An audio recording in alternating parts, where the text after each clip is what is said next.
எதுக்குங்க மேடம்? உங்க அப்பா பின்னாடியே வண்டி எடுத்துட்டு வருவாரு என் பிள்ளைய கடத்திட்டு போறாங்கன்ட்டு. தேவையா தேவையா எனக்கு? அதான் பர்மிஷன் வாங்கிட்டீங்களா? நானும் ரெடி ஆகி தானே இருந்தேன். ஆஹா, சரி சரி, நம்ம கதையை அப்புறம் பேசலாம். இரு. ம், நீங்க ஏதோ வீட்டில் அத்தை பாப்பாலாம் இல்லையா? குக் பண்ணலான்னு கேஸை பற்ற வைக்கவும் கேஸை திருப்பவும்ல தனியாக கரண்ட் வந்துருச்சு. கேஸ் வேறு லீக் ஆகிட்டே இருக்கு. அதான் ஒரு நிமிஷம் வந்து பார்க்குறீங்களா? ஆன் ஆஃப் பண்றதோட நட்டு கரண்ட் வந்துருச்சா? ம் சரி, நான் பாத்துக்கிறேன், விடுங்க. இல்லை அது இவங்க வேஸ்டேஜ்ல இருந்து தானே கேஸ் எடுக்கிறாங்க. அதனால அது ஒன்றும் ஆயிடாது, பயப்படாதீங்க.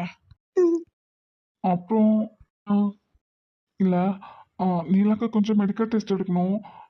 அஜய் வந்திருக்காப்ல. நீங்க ஒரு 5 நிமிஷம் சப்போர்ட்டுக்கு வர முடியுமா?